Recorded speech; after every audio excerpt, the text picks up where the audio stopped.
call me tater salad. I'm only one man. Fine, prison. They're gonna get curious. I got thrown out of the bar in New York.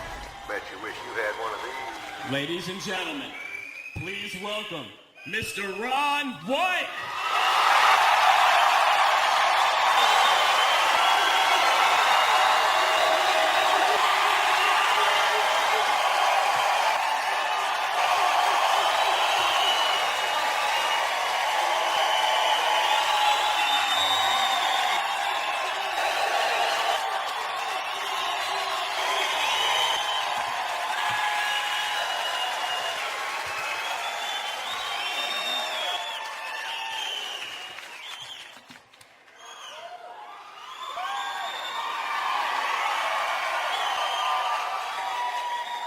Thanks, man. You know what I'm going to do? I'm going to start off this evening by asking you a question because I don't know the answer. I lost my sunglasses, and yesterday I went to the Sunglass Hut. Here's the question. Why does a pair of sunglasses cost more than a 25-inch color television set?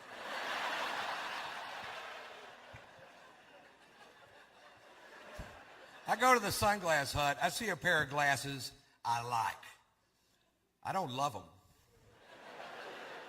I don't. I like them. $309. And I asked the guy very politely, how do you sleep at night, you little prick? You know what I mean? And I was just wondering.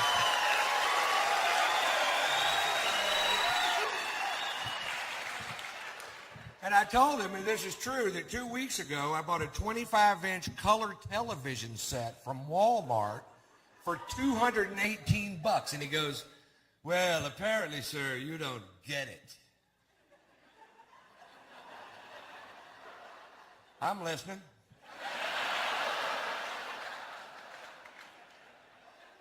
He goes, these glasses eliminate 100% of all UV rays. Like, no, apparently you don't get it. This thing decodes a digital satellite signal it picks up from outer fucking space.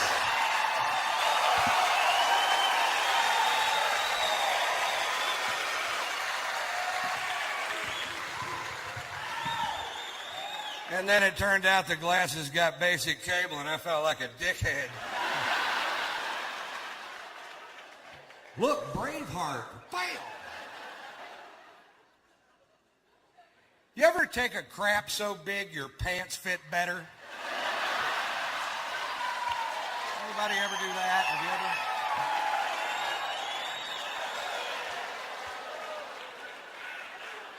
I'm hoping that happens to me later tonight because these babies don't fit anymore. I'm hoping I'm one big turd away from backing into an old wardrobe.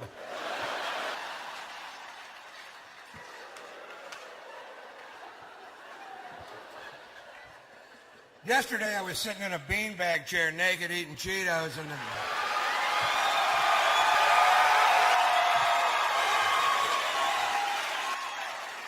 I was flipping through the television and I saw Robert Tilton. He's a televangelist from Dallas, and he was staring at me. And he said this. He said, "Are you lonely?" Yeah. He said, "If you wasted half your life in bars pursuing sins of the flesh," this guy's good.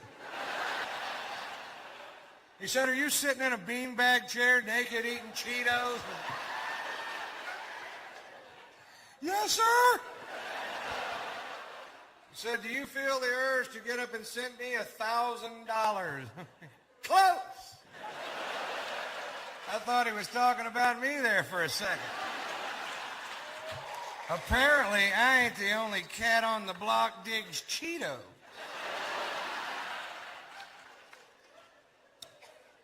So it's great to be back in Kalamazoo at the State Theater.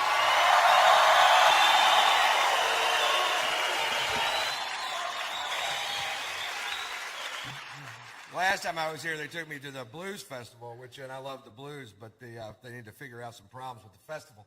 I don't, I don't like to party anywhere where you can't just give somebody money and they give you back a beer. You know what I mean? I stood in line for an hour. My mouth is dry. I want a beer. I love beer. I know they're selling beer. People are walking away from the front of the line. They've got beer. That's how I figured the whole thing out. I get up there. I give the guy my money. He goes, "We don't take money here." What do you take? Coupons.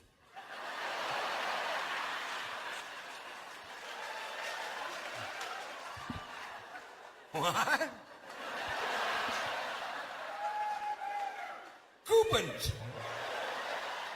Where do I get a coupon? You see that line over there? It takes forever. I stood in that line for an hour. I got to show them a driver's license, birth certificate, fill out a form. They mail that away. Send me back some coupons. What are you doing, Ron? I'm waiting on UPS. There's a good chance I'll have a beer by Thursday. I'm partying like a Kennedy right now.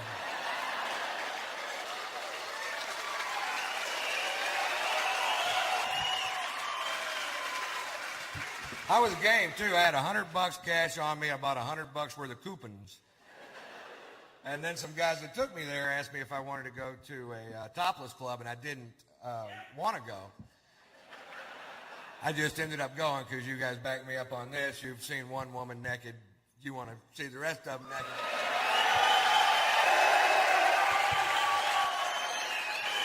It could be an old biker chick, you know, they're going to hang down to here. You want to see my titties? Yeah, I do.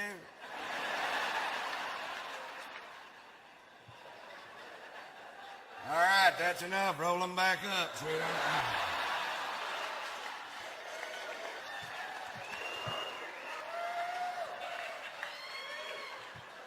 Things that make you go.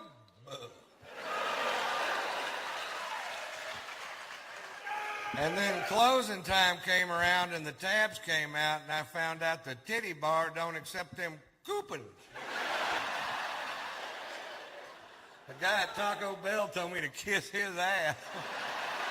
I'll give you $40 worth of coupons for a burrito with cheese. It's all I've got. It's a coupon. Oh, man. So I saw something that comes close to truth in advertising. The De Beers people are almost saying what they really mean because the old De Beers slogan was, "Diamonds are forever." Then they changed it to this year, "Take her breath away." The new slogan is, "Diamonds render her speechless." Why don't they just go ahead and say it? Diamonds. That'll shut her up.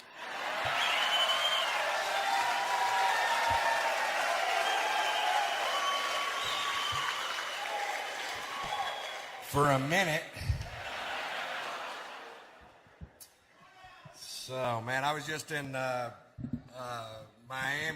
I don't know, it was a couple years ago, so I guess just would not be the word, but I was working there with Fox when Hurricane George hit the Keys. I just thought this was kind of funny. They evacuated the Keys, and everybody left except for, I've been through 2 hurricanes. I was in Hurricane Carla when I was a kid in Houston, and I was real excited during hurricane time, you know, because it's out there in the Gulf, and it's dangerous, and I was like, this is cool, until shit started hitting our house. I was like, fuck this. But anyway, they evacuate the Keys, and everybody leaves except for one guy who's going to stay there and tie himself to a tree on the beach to prove a point. And the point was, he said that at 53 years of age, he was in good enough physical condition to withstand the wind and the rain from a Force 3 hurricane. All right. Let me explain something to you. It isn't that the wind is blowing. It's what the wind is blowing. If you get hit with a Volvo, it doesn't really matter how many sit-ups you did that morning.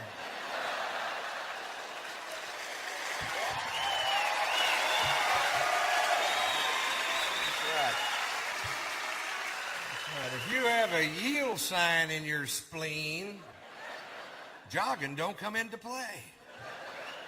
I can run 25 miles without stopping. You're bleeding. Shit.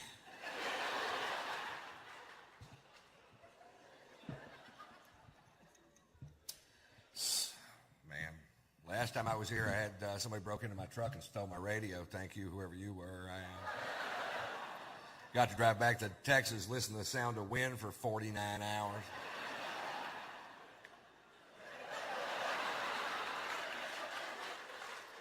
I went to the insurance company. I was filling out these forms, and I got to the part on the form where it says, what kind of radio was it? And I told the guy I didn't remember it. He said, Mr. White, if you can remember what kind of radio it was, we'll know how much money to give you. That's some good news right there. I thought of a real expensive sounding brand, and I wrote it down, and he knew I was lying. Mr. White, I don't believe Rolex makes a radio.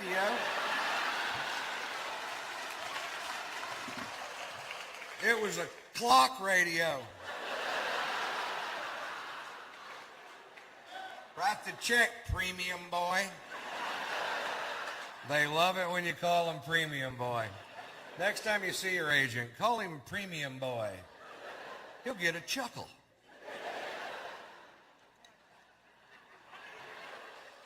So I almost died this year. Actually, I didn't almost die. I didn't even get hurt.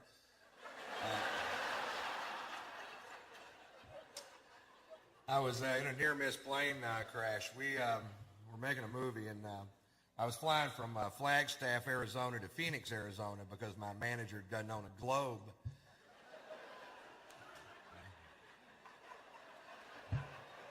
We're on a plane that big. It's like a pack of gum with 8 people in it.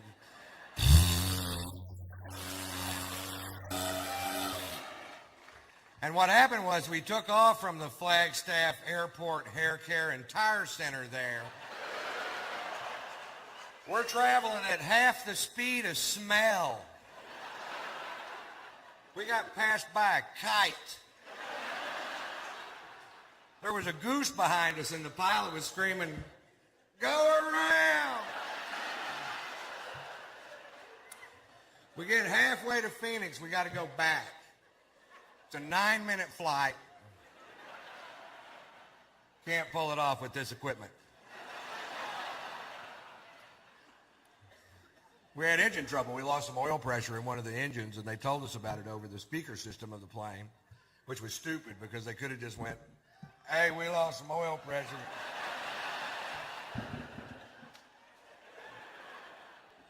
Heard you. Sure did. It was weird. Everybody on the plane was nervous, but I'd been drinking since lunch. I was like, "Take it down. I don't give a shit."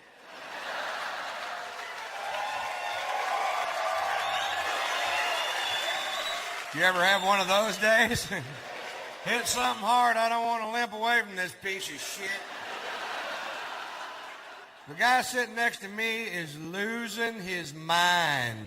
Apparently, he had a lot to live for. He goes, "Hey, man, hey, man, if one of these engines fails, how far will the other one take us?" "All the way to the scene of the crash."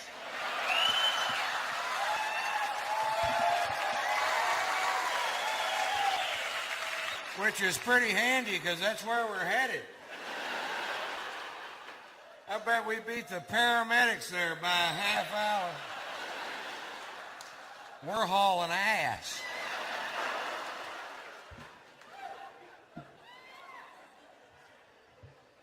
So I've got a really good job. I like my job. It's important to have a good vocabulary, you know. Actually, I haven't always had a good vocabulary. When I was young, if I'd known the difference between antidote and anecdote, my friend Bob Schneider would still be alive today.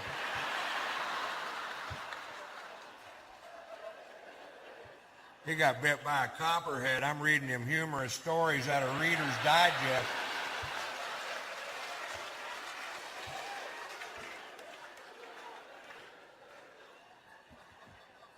I'll tell you a little bit about myself. I'm from Texas. I'm a cowboy, a real cowboy. I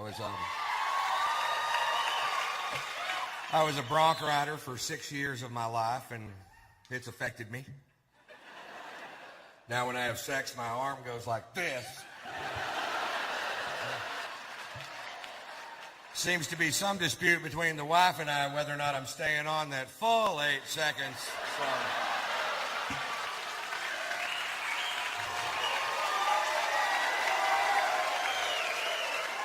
So we got the timer and buzzer and set it up right there in the bedroom, and I taught her the meaning of the phrase most of the time. Would have been all the time, but she won't let me tie that rope around her waist anymore. She hates it when I spur her out of the chutes.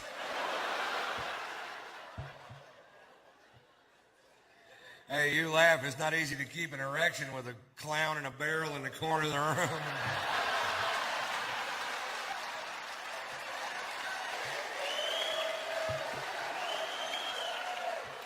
Is it, sir?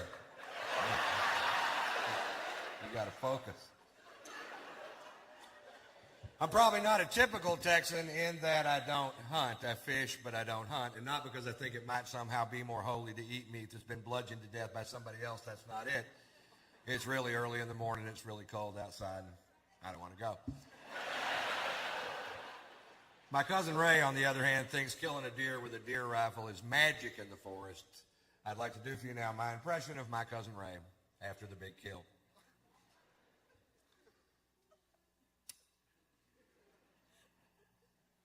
Hell, it was 4 in the morning. 22 degrees outside. Of course, you weren't there. Pussy.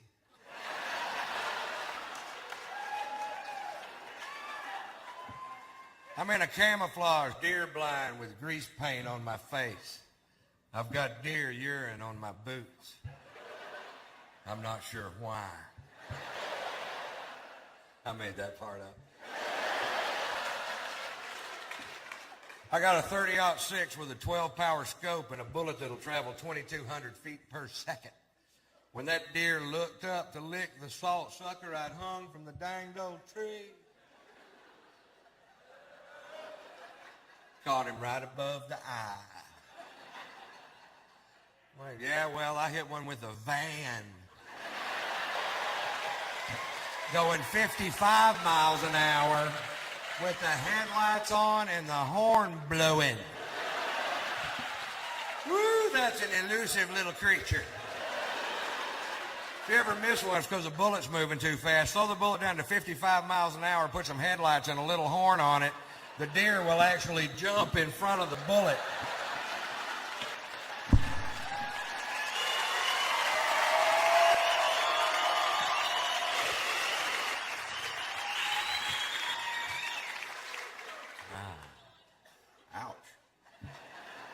So I'm a married man, happily married man.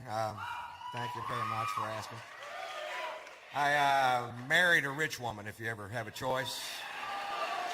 Go ahead. Actually, that's the lie. She's not rich at all. Her parents are loaded. And they hate my guts.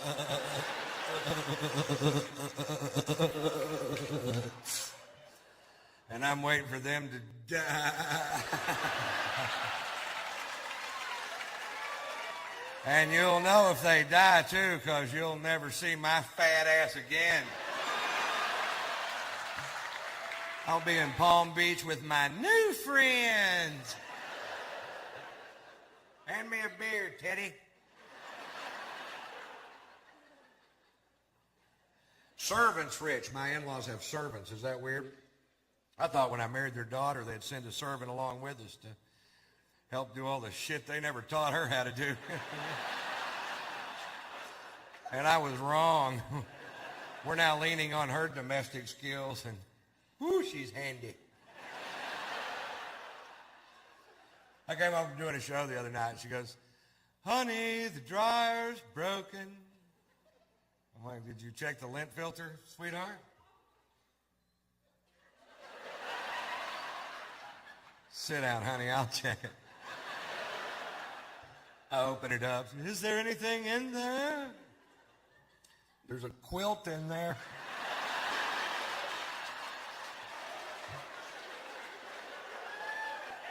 Look, you made a sofa cushion.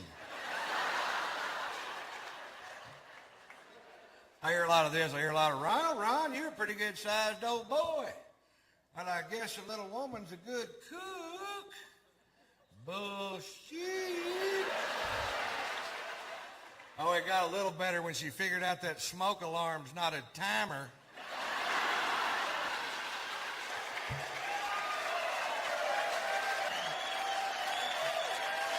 I had to tell her, honey, the food is done before that particular buzzer goes off. It was real bad when we first got married. The first meal she cooked in our new house, I couldn't eat it. I gave it to my dog. He started licking his butt. She comes in the kitchen and goes, what's he doing?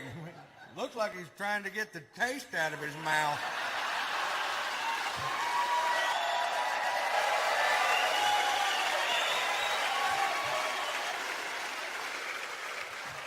Everything's an emergency to my wife because she never had to deal with her own problems. Spoiled, catered to her whole life. There's no cure, right, for that. I was in Atlanta one time. She calls me one night, misses me in the hotel room. They catch me in the lobby and tell me I have an emergency phone call from home. I knock over 10 people in the lobby of a very nice hotel thinking maybe my in-laws.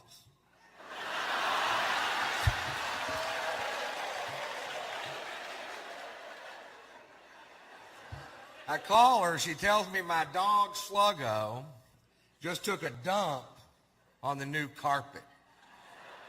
Shoot him.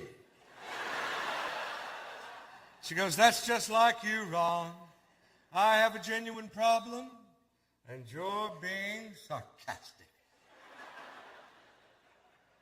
All right, honey, I'm sorry.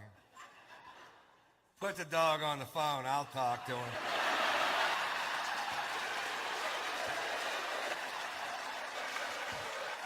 What do you want me to do?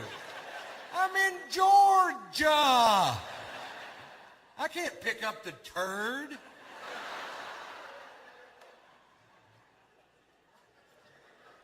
Put a paper towel over it. I'll be home in a week, honey. I get home, it looks like a little campground in the living room. Somebody's having a Poopapalooza concert. Let him outside. He'll shit out there. I've seen him do it.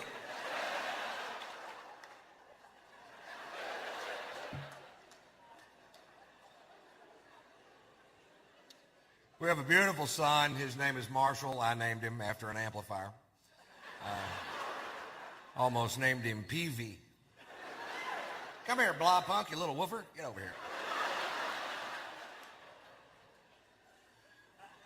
My son's 5 years old. My son thinks 5 years old is a very cool age to be because that's the coolest age he's gotten to. His favorite thing about being 5 years old is he's old enough to wear a seatbelt. That's his biggest visible step towards manhood so far in his eyes, you know. He's strapped in the truck just like his daddy, and he thinks that's great. I think it's great, too, because I drive a four-wheel drive truck, and I learned this about four-wheel drive trucks. It doesn't really matter how big the motor is or how big the tires are. Your macho days are over when you strap a car seat in the front of that bad boy. You just can't show it off to your buddies, you know what I mean? You can't make yourself go, what, that? That's got the Vortec V8 running 285 horsepower. Yeah! That's a Man-At-The-Walk power winch. That'll pull 28 tons right out of the ditch. Yeah! That's a play school car seat with the Big Bird steering wheel attachment right there on it. That's Bert on the blinker, Ernie on the windshield wiper. That's Big Bird in the middle. You can honk that fat bastard if you want to. Hell, in 2 weeks, I'll have the Cookie Monster flip mirror. Back ordered it on me. I don't know how to drive the truck anymore. I bought this big two-story custom van to tour in, and it's kind of neat. It's got the James Bond couch in the back where you push a button, and the couch in the back automatically turns into a bed. And I'm like, well, that's cool. I finally got something over those Mercedes-Benz driving in-laws of mine. You know what I mean? When I first bought the van, I was real proud of it, and I took it straight over to my brother-in-law's house to show it off because he's such a prick. He takes one look at my new van and goes, I can't believe you didn't buy a Mercedes-Benz.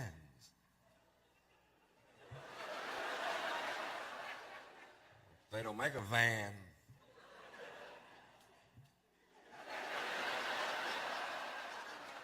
They hate it when you do that.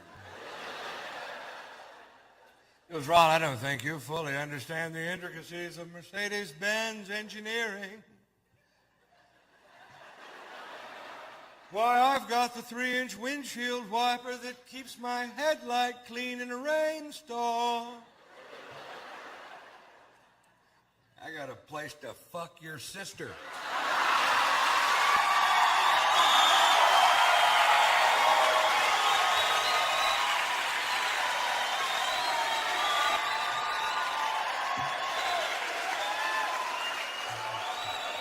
I don't know why they don't like me.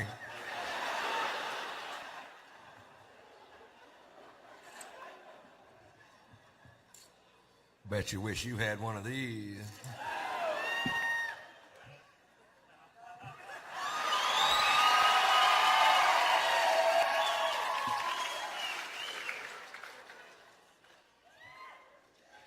It's a kit. Kidding. I don't want to screw up good whiskey. Tasty. Actually, that was all bullshit. I just got a divorce. I just wanted to do those 3 jokes before I told you. And I'll tell you what went wrong, and because I feel like I can be honest with you folks, and you won't judge me, or maybe you will. I don't care. But I'll tell you, it's very, very difficult to marry out of your class. I come from a lower middle class family. My daddy worked his ass off his whole life for not very much, and that does not make you better than me. You know what I mean? My dad was a good man. And, right. And they're always going to just look down their nose at you like you're supposed to be carrying some piss bucket for them or something. And if you're not willing to carry the piss bucket, it ain't going to work. And she got convinced in her crazy head that I had sex with this girl in Columbus, Ohio. And I did, and I'll tell you why. When you enter into a monogamous relationship with somebody, you usually do it at a point in the relationship when you're having a lot of sex. So you're willing to sign the papers. I'll only have sex with you, ever, ever, ever, ever. Well, if that person stops having sex altogether, why, you find yourself in quite a pickle. I'm a pretty good dog, but if you don't pet me every once in a while, it's hard to keep me under the porch. I'm not as flexible as a real dog. But I'll tell you what happened, too. I was in Columbus, Ohio.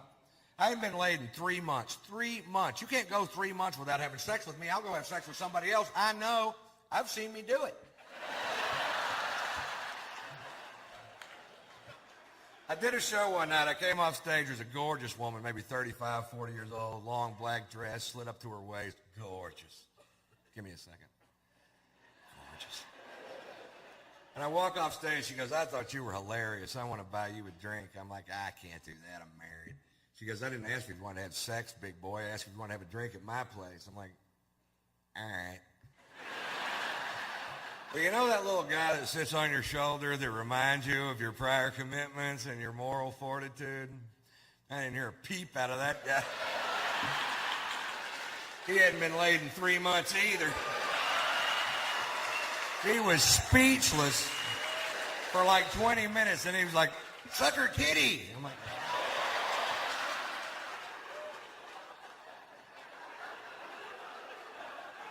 I was gonna. I'm having a 3-way with my conscience. As soon as the whole thing's over, he's back at his post. That was wrong, mister. I'm like, hey, 20 minutes ago, you were beating off on my shoulder, monkey boy. I hate him. He smokes pot. He burned a hole in my other jacket.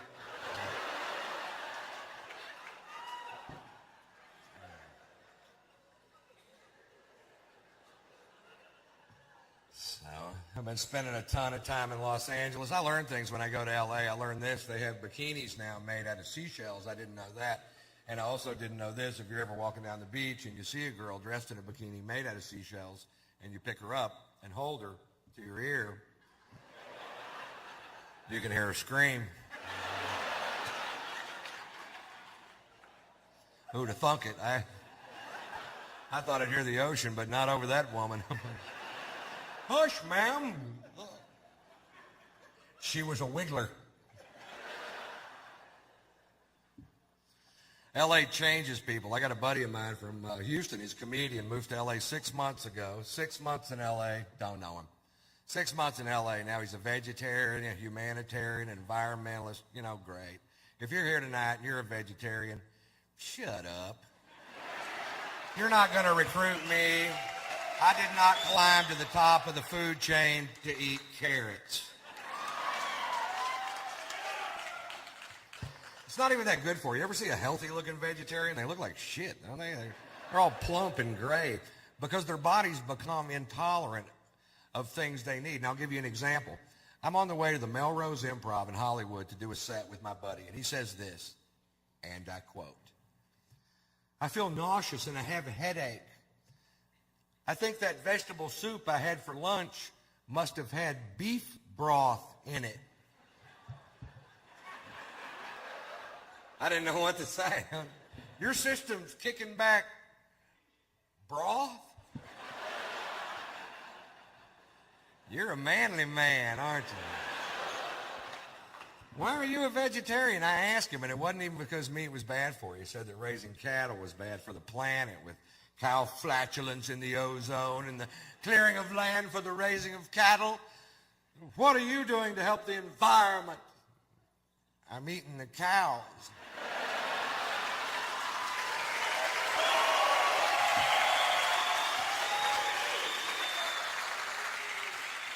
But I'm only one man. Whatever the hell that meant. Every time I read a newspaper in Los Angeles, California, I get pissed because things don't have to make sense in L.A. I read an article in the paper in L.A. that said they're going to try to outlaw the big screen, real-life handgun shooting video games because they say that that's what's wrong with the youth of America today.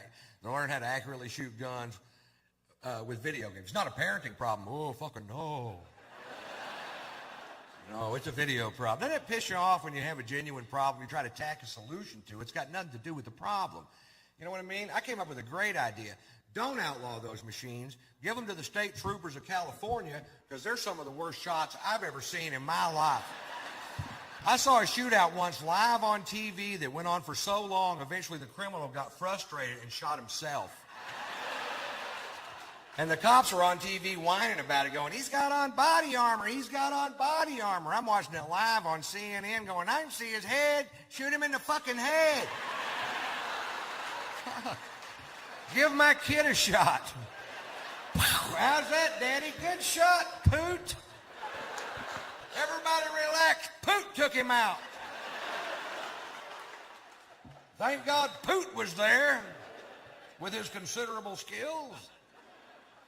Horrible shot. Some cops are. You ever see tape of the Kehoe brothers from Ohio? Those guys that get out of that white Suburban, they show it on cops. These guys, folks, have a shootout with the police at point blank range. Nobody gets hurt. I would love to have been at the office the next day when that guy's being interviewed by the chief. And then what happened? Well, at that point, I unloaded my semi-automatic 9mm weapon at point blank range. And then what happened? They left. Nice shooting, Elmer Fudd. There was a kid in Detroit 3 years ago, shot 8 bullets, hit 9 people. These two cops shot 22 bullets, didn't even hit the fucking Suburban.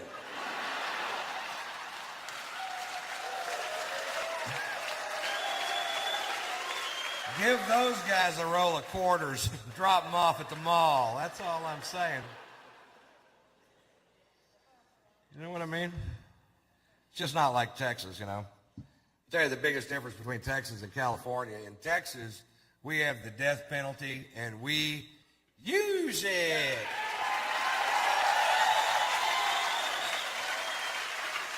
That's right. If you come to Texas and kill somebody, we will kill you back. That's our policy.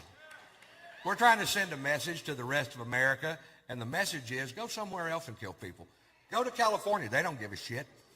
I was watching a case on Court TV when I was out there. I got so mad steam was shooting out of my ears. This guy's convicted of a triple homicide. This guy kills a grandmother, a mother, and a granddaughter without provocation.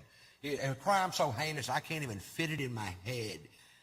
He's sentenced to death by a jury of his peers, and right before it comes time to carry out the sentence, a group of people on his behalf,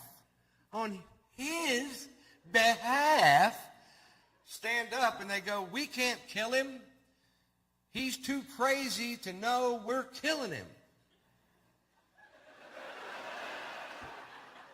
And what the hell are we arguing about? If you don't know the difference and it makes me feel better.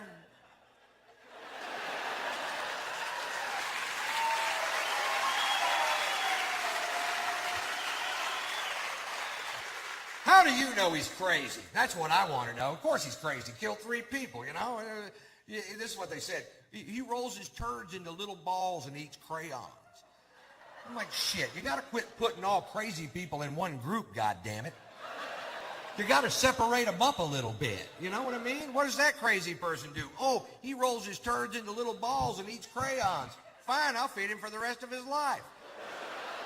What does that crazy person do? Oh, he kills productive members of our society. Well, he should have rolled his shit into little balls and ate crayons.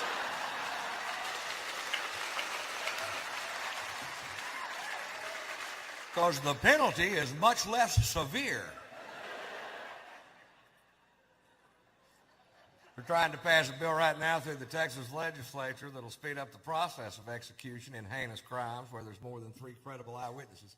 If more than 3 people saw you do what you did, you don't sit on death row for 15 years, Jack. You go straight to the front of the line. Other states are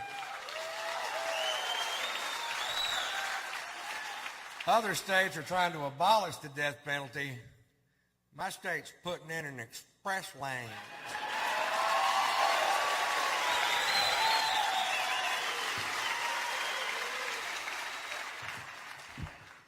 I did that bit out in California, and this guy comes up to me after the show, and you could tell he was nervous to talk to me, and he goes, you know what? That may be true about Texas and the death penalty, but you know what?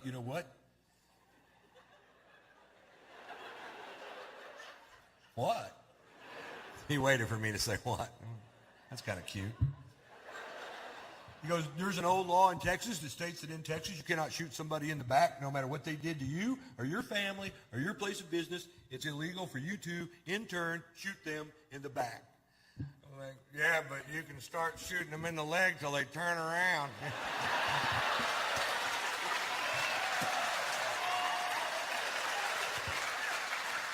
Because eventually they're going to get curious.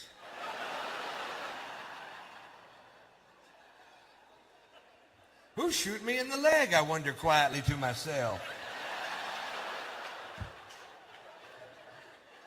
Oh, that guy. Never turn around. I was talking to a buddy of mine the other day. I have a friend he's a homophobe. That's the most useless thing you could possibly be, is afraid of gay people. I was talking to him the other day, and he goes, man, this world would be better if there wasn't so many queers. And I'm like, you know what? The next time you have a thought, let it go. I go, we're all gay. It's just to what extent are you gay? He goes, that's bullshit, man. I ain't gay at all. I'm like, yeah, you are, and I can prove it. He goes, fine, prove it. I'm like, all right, do you like porn? He goes, yeah, I love porn. You know that. I'm like, oh, do you only watch scenes with 2 women together? He goes, no, I watch a man and a woman making love. I'm like, oh, do you like the guy to have a small, half-flaccid penis? He goes, no, I like big, hard-throbbing cock.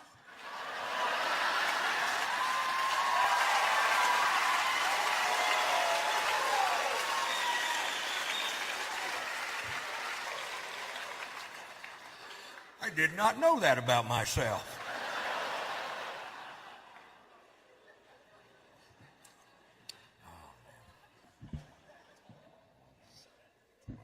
I promised Sears I would tell this story on stage every night until the lawsuit settled.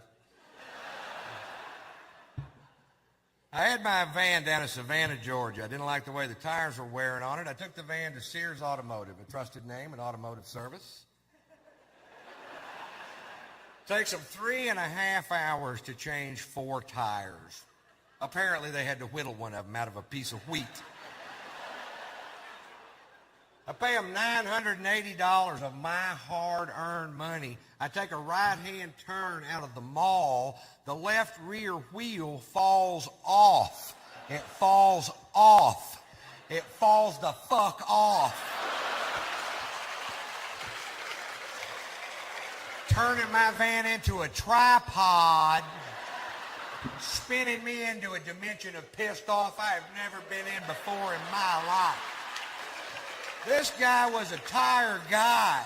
That's all he did. He didn't some days work on transmissions. He was a tire guy. Sears, I found out later, had sent him to tire college for 3 days. Well, apparently he was sick on Lug Nut Day.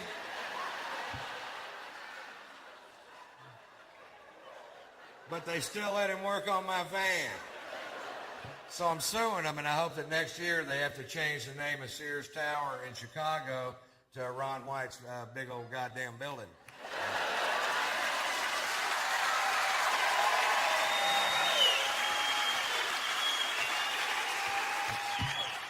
You guys can all come over and party, too.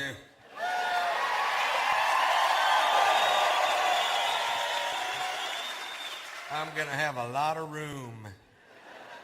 Think we ought to clean up, Ron? Hell no. Move to another floor. We'll conga up there. Somebody grab my butt. Bring your coupons.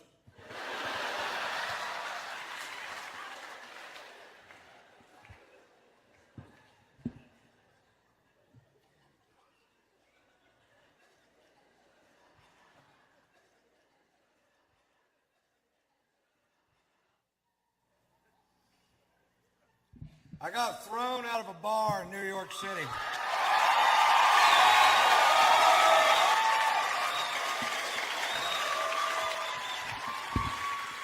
Now, when I say I got thrown out of a bar, I don't mean somebody asked me to leave. We walked to the door together, and I said, bye, everybody, I gotta go. 6 bouncers hurled me out of a nightclub like I was a Frisbee. Those big old bouncers that go home every night, watch Roadhouse, and beat off. You know what I'm talking about?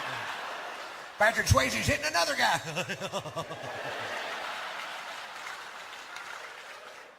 For wearing a hat. I walk into a bar with a hat on. This guy real pissy goes, took off the hat! I'm like, what's the deal? He goes, I'll tell you what the deal is. Faggots in this area wear hats. We're trying to keep them out of our club. I'm like, oh, really? The only way we can tell down south is if they have their hair cut like yours.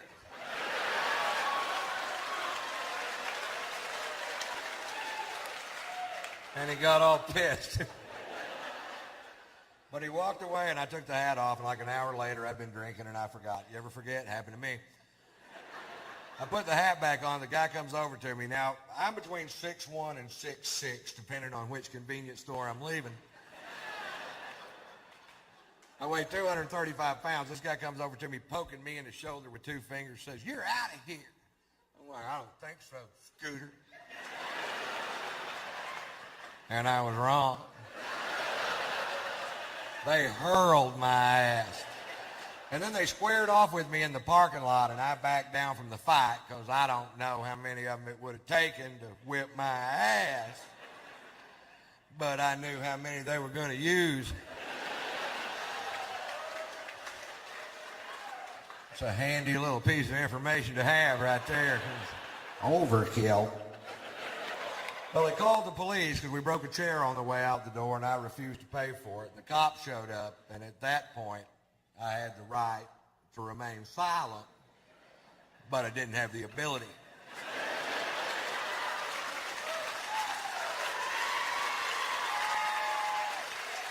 The cop says, Mr. White, you are being charged with drunk in public. I was like, hi. I was drunk in a bar. They threw me into public. I don't want to be drunk in public. I want to be drunk in a goddamn bar, which is perfectly legal. Arrest them. Well, he didn't arrest them. Instead, they call in for my arrest record. There's some good news. Satellites are linking up in outer space. Computer banks at NASA are kicking on. There's a telegraph in Fritch, Texas going beep, beep, beep, beep, beep, beep, beep, beep,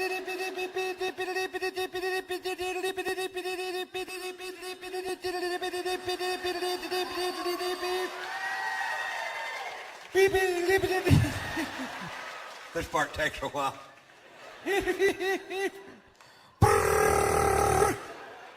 Shorthand. Beep. Now, I told you that story to tell you this story.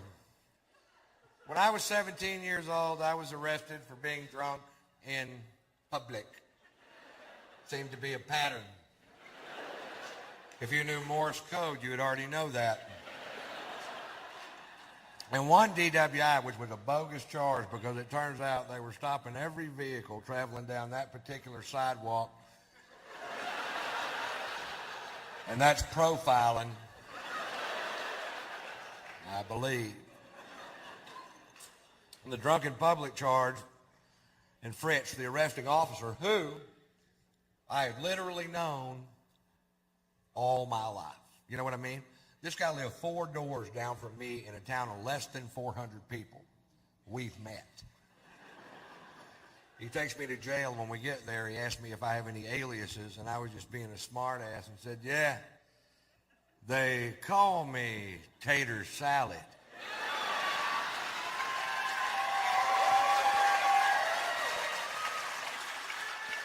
"17 years later in New York City, I'm handcuffed on a bench with blood coming out of my nose. And this cop goes, are you Ron Tater Salad White? You caught me. You caught the tater. You can take down those roadblocks now. I call my son Tater Tot. And Poot.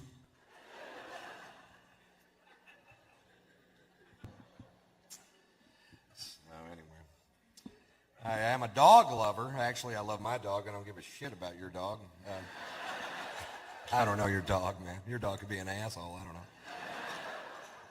Sluggo's an English bulldog. Sluggo, don't jack with me. Great. You know what I do to him when he's asleep? I lift up those big old huge bulldog jowls and I hide M&Ms and shit in there. He wakes up in the morning, he's like, it's gonna be a good day, Tater. He calls me Tater. He's a great dog. He's sick right now, which is a pain in the butt, because if he gets sick, you can't just feed him medicine, he'll spit it out. You gotta hide it in a piece of cheese. I studied him out last year for pick of the litter, and I put him with the female dog for a couple of weeks, and then to make sure it took, I took him down to the veterinarian's office and had artificial insemination done twice. Now, for those of you that don't know, that's where they obtained the semen from Sluggo and put it in the female dog, and now it don't take shit to get old Sluggo to go to the vet. He loves the place. I went down there, and the veterinarian had the audacity to say to me, Mr. White, if you'll just come on back here, we'll show you how to do this. And next time, you don't have to bring in the dog. You can just bring in the semen. I'm like, that's okay.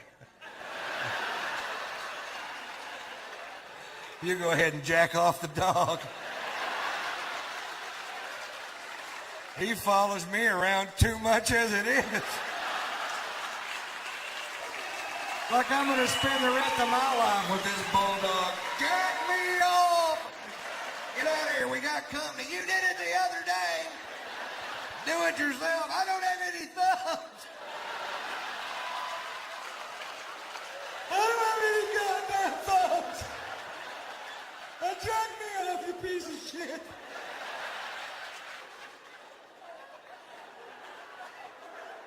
Do we talk to Daddy that way? Please? Please drag me off, you piece of shit. I don't have any goddamn thumbs.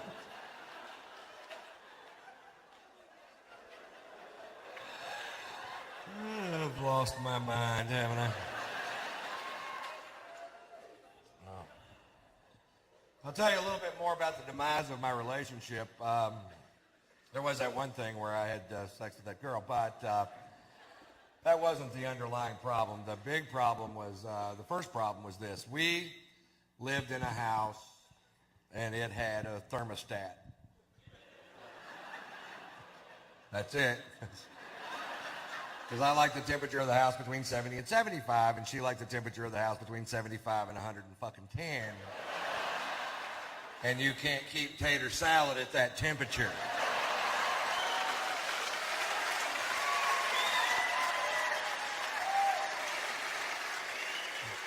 We fought about it. She was psycho. Psycho women love me. We have an argument one night about the temperature of a dwelling. She goes outside with a butcher knife and cuts the tires on my truck. So I drug up an old Polaroid and entered her in Hustler's beaver hunt.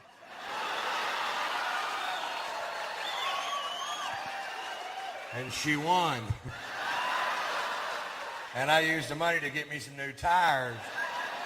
And she super glued my dick to my stomach. So, do you see how things just get out of hand? Still itches.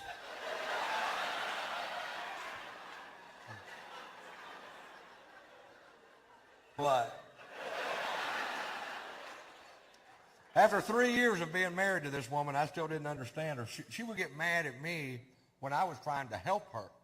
I'll give you an example.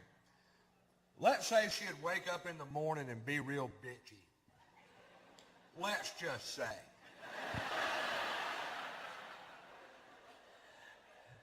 And I knew in my heart she was suffering from PMS.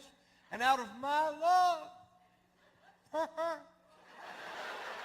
I would offer her my doll. And tell her, honey, I believe if you eat this my doll, you won't bitch quite so much.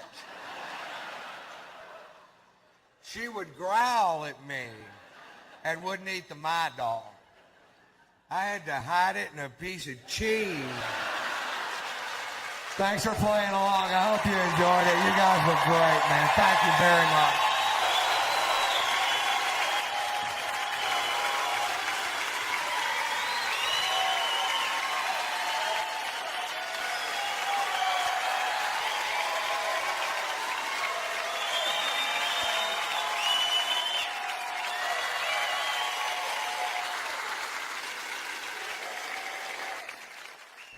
My night is over, and I'm gonna go to the bar. But the bar is in my pocket, so I don't have to go too far. It's a beautiful song, isn't it? So, how'd you like the show? It was awesome. It was very funny. Awesome. Oh, I loved it. I think it's hilarious. Ron White kills me. Yeah, that tater salad joke gets me, man. I couldn't stop laughing. Tater salad's We awesome. love it. We love it. He's too funny. My jaw's hurt, and I think I was crying more than anything. You enjoyed the show? Yes. You had a really good time? Yes. Did you laugh? Hilarious. Yes, I did. Did you pee? No. He's not only funny, he is a cutie pie and a nice butt. My side still hurts. It's so funny. The bit about his in-laws is just hilarious. It's hilarious. Guy from Texas. That's like a sitcom waiting to happen. I think I'm going to start drinking scotch. Where'd you see the Blue Collar Tour? At a house. Drinking beer, eating popcorn, you know. Tater came right into your living room? Exactly. That's And the he was bomb. on a beanbag with Cheetos, too. Not bad.